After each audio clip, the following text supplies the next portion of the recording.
When I take some time, like once a week, to just create a fresh slate, do a little bit of resetting, do some planning, my next week ahead is always dramatically better. Like you can smell the difference between a week where I haven't done a little weekly reset and a week where I have. Part of any good weekly reset is a checklist full of little tasks that you know when you do them will make your future self's life easier. I've definitely had periods of my life where my little weekly reset checklist has gotten too complicated, has gotten too bloated. I've just filled it with every possible little thing that would be nice to get done. And that is when you know that you're never gonna keep up with a weekly reset. My current weekly reset checklist is pretty simple, and I also have like little optional sections. So the first section is an optional weekly tidy. Then we move to clearing the decks, planning the next week, some optional extras. I think it's good to have a lot of optionals. Anything that isn't like, yes, like that really has to be done, it will really impact my week if I don't do that, make it an optional. So this week's weekly reset kicked off with a tidy. My tidy checklist is like so broken down because I can find tidying pretty overwhelming. But also there is something really relaxing and really enjoyable about almost being able to just switch off and be a little NPC for a while, not having to think about what to do next. Like if at any point in my tidy for my weekly reset, I'm like, oh, like what's next? I'm feeling overwhelmed. I just go back to my checklist and go, well, what's the next thing on the checklist? And I just focus on that and I don't think about anything else. My mantra in winter as I like tidy, clean, whatever, is always go slow, don't stop. There is simply no need to be cleaning in a rush. That's not relaxing. There's no need for pressure. We're going as slow as we want. I also have a chores podcast, so I recommend that every single person has a podcast that they specifically listen to when they do their little weekly tidy or when you're doing weekly chores, and make this podcast exclusive to those activities. So you can only listen to this podcast if you are doing your tidy up, your laundry, your meal prep, whatever it is that you most struggle to do. I would keep the podcast sugary, not something that makes you think too much. Like keep it light, keep it something that is released every week. Always when I'm going through and doing like a little tidy of the house, I find extra tiny little tasks that I generally just won't do during the week. Like there will be little annoying things that I notice throughout the week, but I don't do anything about them. And this is the time where I'm like, okay, I'm gonna do something about that. It could be as simple as like moving a charger somewhere or like cleaning one window, but it makes a difference.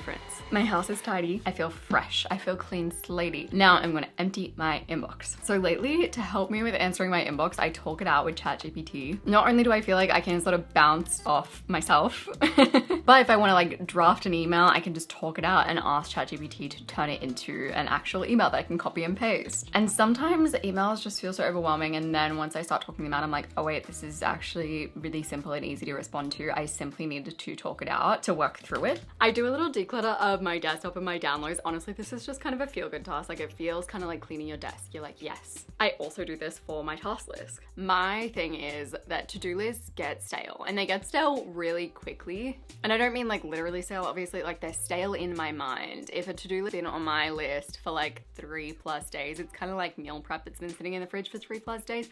I'm like, I feel repelled by it, so I like to clear all the tasks off of my task list. And the thing is that some of them will need to be added back on, but I'll sort of retype them, rejig the wording of them so that they feel fresh. And I know that this sounds kind of pointless, but for me, I feel like it's actually important, because otherwise I truly will just like avoid a task because it feels stale. I'll also go ahead and like tick off anything that I have done, just didn't get to tick off, and I'll delete any tasks that are no longer necessary. And if there's any tasks on my task list that I'm like, man, I really resisted that last week, like I did not want to do it, then I might make it smaller. So for example, I had this task to sign up to MyGov, which is like a government Australian thing. Obviously it felt too big for my brain, so I've made it smaller this week, and I'm gonna go for gather everything that I might need in order to get through that sign up process, because I know I'm gonna need like my birth certificate, driver's license, all of that stuff.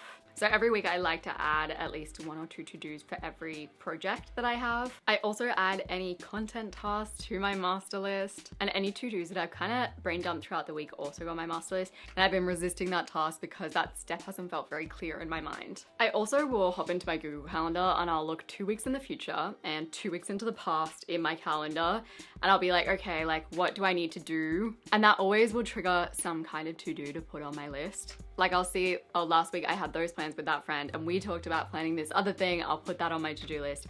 Or I'll see, you know, it's Dad's birthday next week, so I've got to buy him a birthday present and I'll put that on my to-do list. That's kind of all I really do with my to-do list. It sounds like a lot, but actually that is a really quick process. Really what I was just clearing my to-do list and creating a new to-do list for the week ahead. And from there, I'm moving on to the very last part of my weekly reset checklist, ingredient prep, which is actually not something that I do every weekly reset. It's totally new, but it's something that I really want to try doing. This week, I'm trying to meal prep like a chef. I've been trying to create a little consistent meal prep routine for a hot second. And when I found this idea to ingredient prep, to meal prep like a chef, I was like, okay, I think that might be something that I can keep up with that actually will feel good for me. So meal prepping like a chef is basically you pick your proteins. Because I'm veggie, that just means like tofu and things like that. Then you make some grains. So you might make some pasta, you might make some rice. And then if you want to, you can also cook up some vegetables. I am such a roast vegetable kind of gal. So I've got this little like note copied from someone who does ingredient prepping every week, and they're like, this is how I do it. First I did a little clear out of the fridge, making it feel all fresh, getting rid of any old food, clearing some space for all of the new food. I did a little tidy of the bench, I cleared out the dishwasher, I got everything ready. I've also bought the right containers for it. This is what all the people have online. These are like the chef containers. I feel like they definitely fit more, and also you can see what's in them a little bit better than most usual containers. So the people that I've seen online doing their ingredient prep start with protein. Obviously I'm vegetarian, so I've got some like plant-based beef steak, some tofu, some mushrooms, which are not obviously protein, but still. The next thing that I have are a bunch of vegetables that I want to roast. And then I'm just gonna like chop up salad-y type things,